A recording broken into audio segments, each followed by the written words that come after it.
Hi everybody, Eric Weiss here with Full Cycle Product Development. Today I'm going to teach you how to understand what your customers really want by creating a scalable feedback engine. I talk about it all the time that the greatest way to create a successful product is to get to know your customers on a deep level, understand what makes them tick, understand their toughest problems, and then create a solution that absolutely nails it and helps them to achieve their goals. And today I'm going to teach you a number of ways to not only get great feedback from your customers early on, but also as your company and your user base scales, how do you bake that into the very fabric of the way you develop your products, okay? Before we get started, I just want to say that my book, Build the Right Things, is live at buildtherightthings.com in ebook, audiobook, and very soon to be print format. I'm just getting the final wrinkles out right now. And my course, Full Cycle Product Development, is available at fullcycleproduct.com. And I am now, as a promotion, giving away 1 free hour coaching session to the first 10 people that buy from this video. I also am giving away a free product development toolkit, which you can get at fullcycleproduct.com, which is an editable PowerPoint template with all the tools that I've collected over my career that should help you build your product faster. Okay, let's get started. So there are 3 key ways of gathering user feedback. You can ask them to understand their intentions and their opinions. You can observe them to see how they really behave and how they actually engage with your product. Or you can analyze them to look for patterns and predict outcomes in the aggregate, okay? And so let me break down. Now at the beginning, at the outset, when you're just starting out, you're going to do a lot of asking, right? And then as you build prototypes and start to build out your product, you can do more observing. And then once you have a product in the market, and again, as your user base scales and grows, you're going to start engaging in more data collection and analysis, okay? But wherever you are, especially later on, you're doing all 3 of these, right? It's just that the weight of them, shifts as you move along your life cycle. So talking about asking them, well, the first thing you got to do is interview face-to-face or over video chat, live interviews, and your goal here is really to develop empathy and trust with your potential customers. You want to understand the user perspective. So what are their goals, their frustrations, needs and wants, their culture, their environment, their favorite brands and products, the celebrities and celebrities and influencers that they admire. Really trying to understand everything about this person, again, that makes them tick, but that really drives the way they use products and the decisions that they make, right? It's their entire worldview that you want to get into. And so you want to start off in the early customer interviews completely open-ended, but really just looking to understand them. Think about it like you're capturing demographics, you're getting to know these people, and you're essentially trying to make a new friend. Okay, certainly don't dive into a solution, but don't even dive too much into the problem domain until you have a pretty good understanding of the persona. Okay. Then possibly in the first interview, but usually in follow-up interviews, you want to dive deeply into their toughest problems. Okay. What are the things that they're spending the most time and money trying to overcome? What solutions do they have to those problems now? How do those solutions succeed? But then also how are they failing them, right? What are the deficiencies there? And this will uncover an opportunity for you, right? So I always say, put your product aside, put your idea aside, focus first on the problem. Is it a significant problem, meaning that they're spending a lot of time and money in order to overcome it? Is it a big enough problem, meaning are there a lot of people like them that have this severe problem? And is it not being sufficiently addressed, right? There's existing solutions out there, but for some reason they're not completely scratching that itch. And that uncovers an opportunity for you to create a solution. Okay. Now, if you already have a solution in the market, you want to do this kind of baseline foundational research, but then you also want to understand how do they use your product, what do they like and don't like about it, what would they change if they could, and what is the context in which they use it. So try to understand if the way that they're using it actually aligns with your intention or the way you think they might be using it. Okay, so those are the basics of customer interviews, and I can go into more detail in this probably in my next week's episode. Next is the power of drip surveys, email drip surveys, okay? I know your marketing folks probably are using a lot of your sort of real estate in the inbox for marketing and promotions and selling. You got to dial that back and make sure that there's enough room to have a conversation with people, that the email is a two-way street, two-way communication channel. So the drip campaign is actually a really great way to gather feedback because you can schedule it. You can time it along their life cycle and then also even do it based on behavior. So tools like Mixpanel will allow you to trigger a certain email campaign when the user engages in a certain feature or completes a certain flow or maybe is a customer for some period of time. So for example, when they first register, when they're 7 days into the product, when they're 30 days in, after purchasing or after referring to a friend of theirs using a referral code, these are great opportunities or milestones to come in and send them a specific email targeted at gathering user feedback. Okay, so you want to get from them, how is your product succeeding or failing? Why did they choose to sign up or purchase or refer your product? How could the product be better?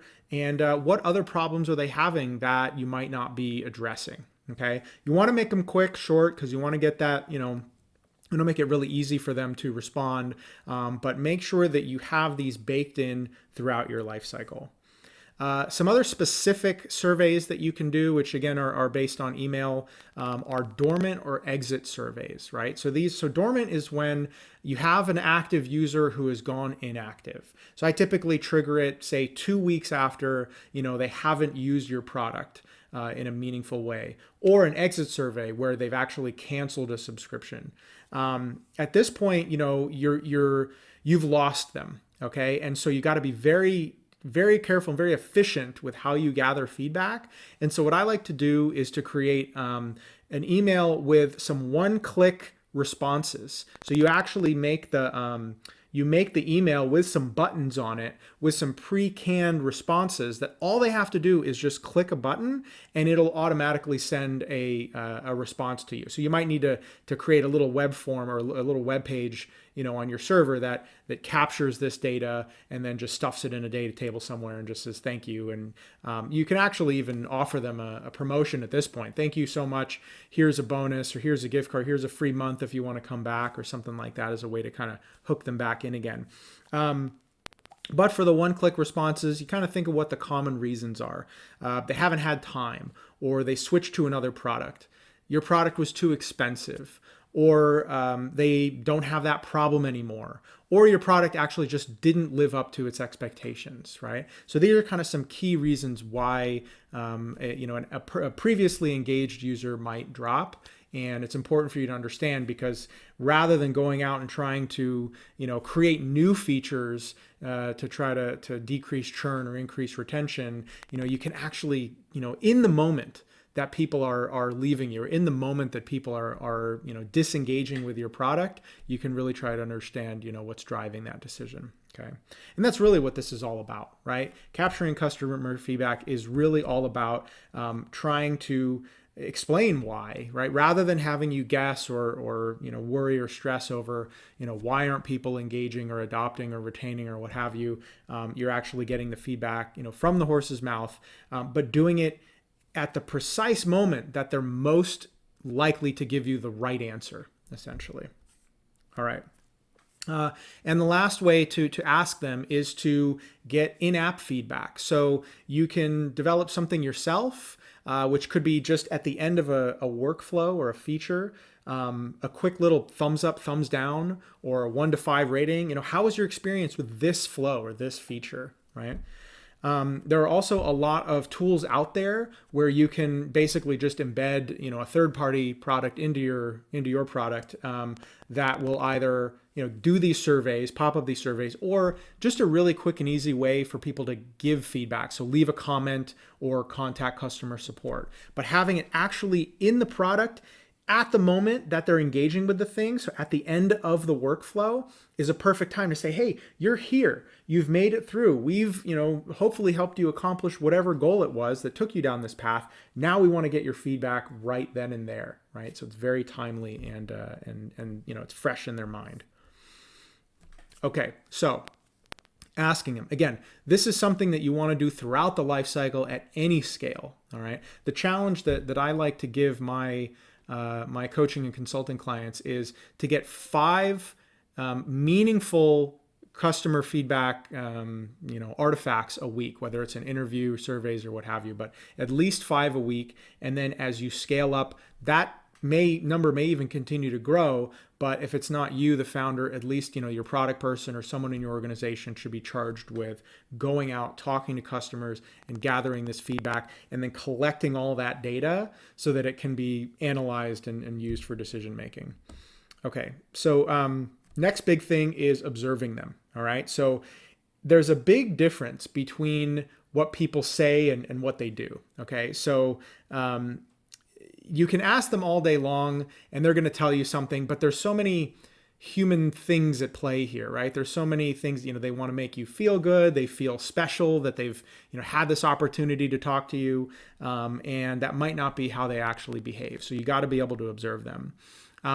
So you have to engage in usability testing, right? So you have to have someone sit down with your product and actually observe and record them engaging with it, right? So these are live sessions. You want to give them some context, but then you want to step back and not hold their hand. You want to let them try to accomplish their goal using your product without interfering at all, basically. So you sit back and you observe, not only observing how they interact with the product and what paths they take, looking for how they fall off of the rails, but you're also looking for body language, right? A furrowed brow or a sigh or a grunt or a laugh or delight or something like that.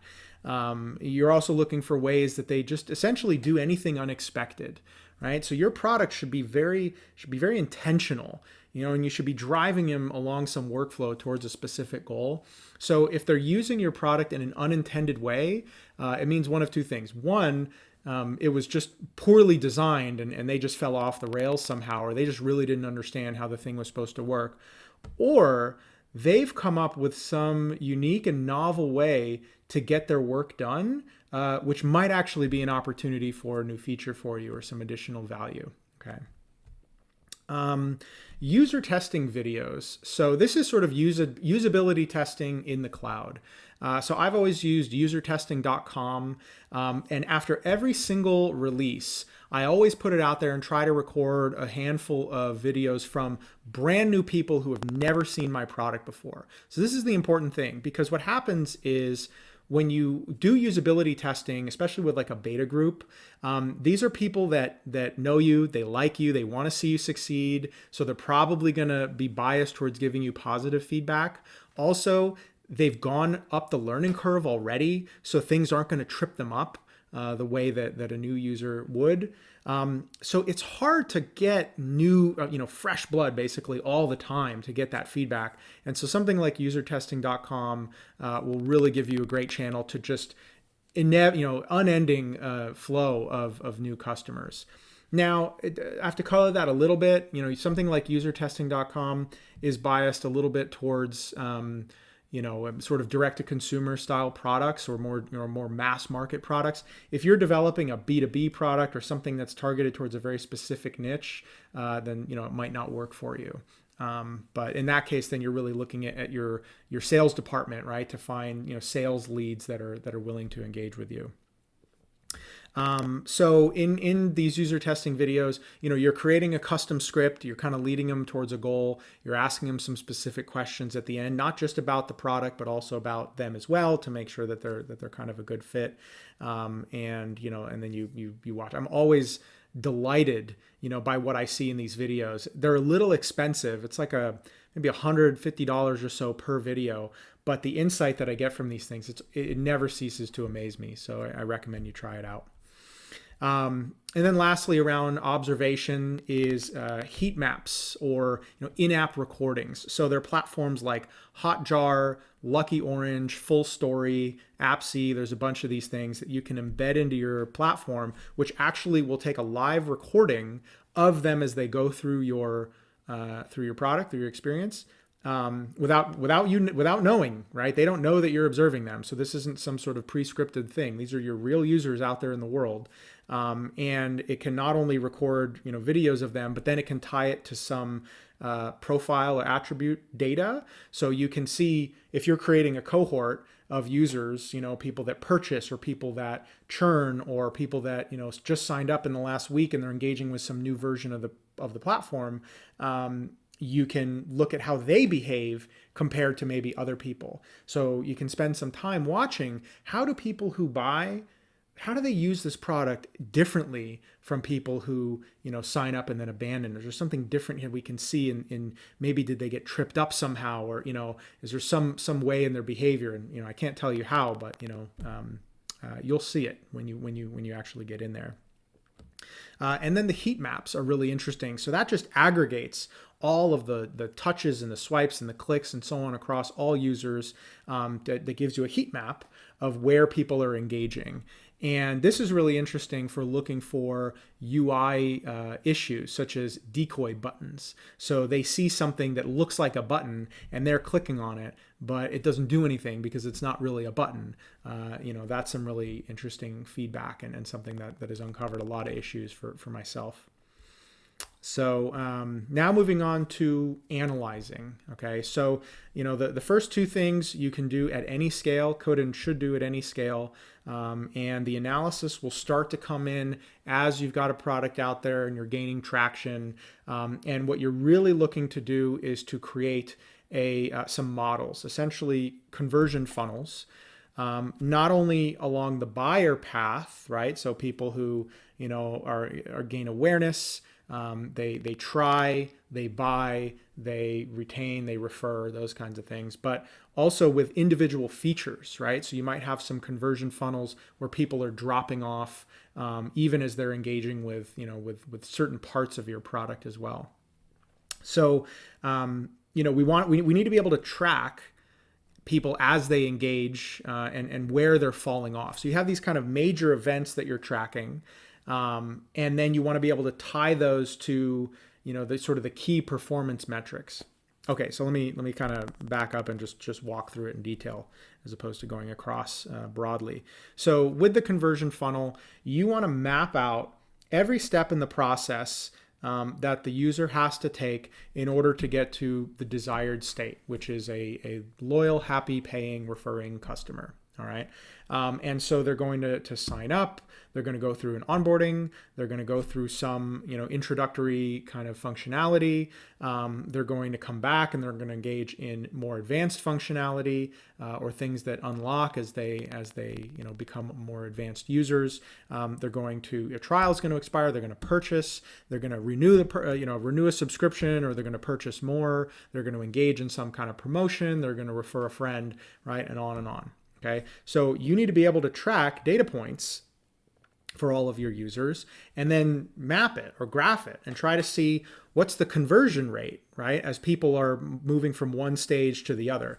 And anytime you see a really big cliff, that's somewhere where you need to zoom in and collect more data, right? So track more events and more decisions, look at more videos and do more usability testing to try to understand why are people falling off, at this cliff.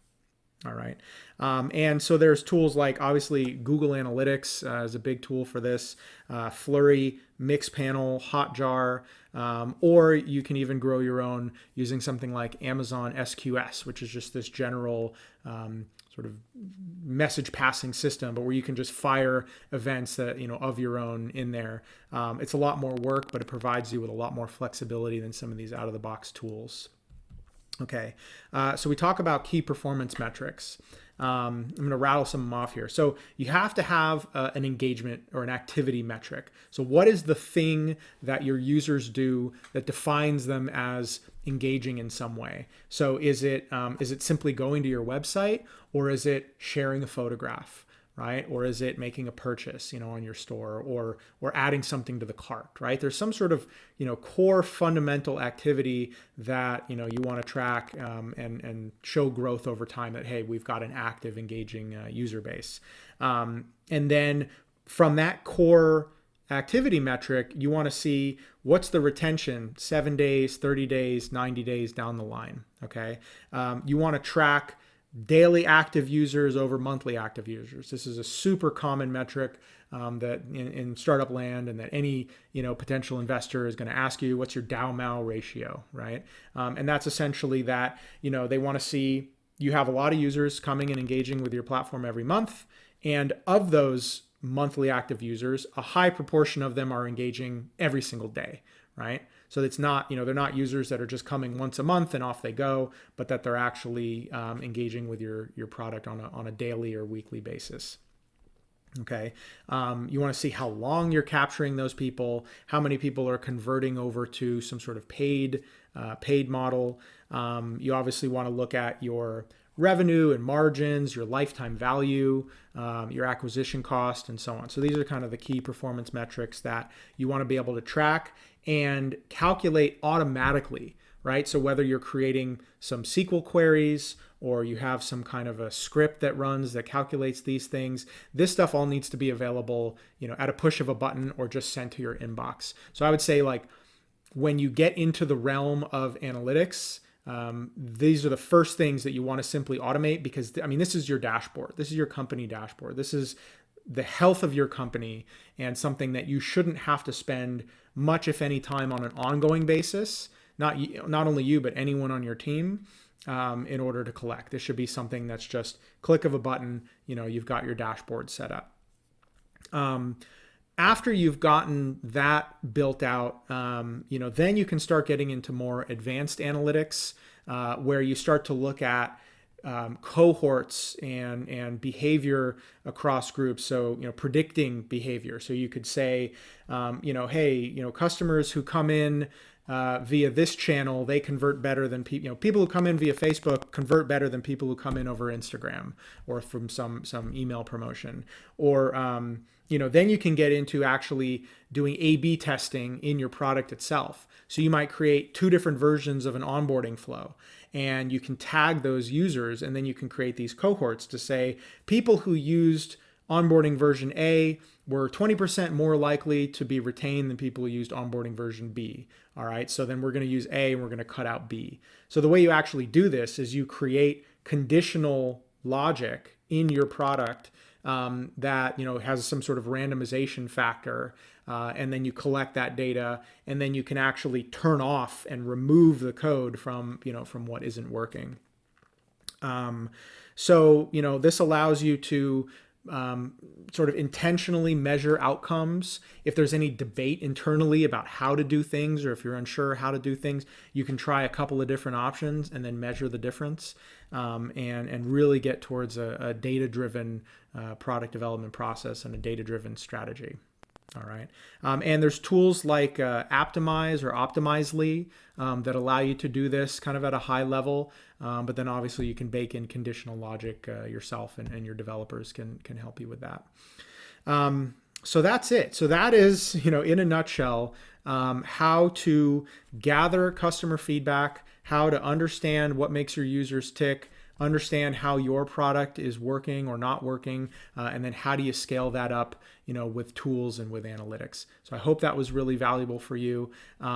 Please leave a comment, like and subscribe, follow me on social media, send me an email. I would love to hear from you. I'd love to hear about what challenges you face, what topics you'd like to see covered in more detail. And as always, you can find me on fullcycleproduct.com. Thank you and have a great day.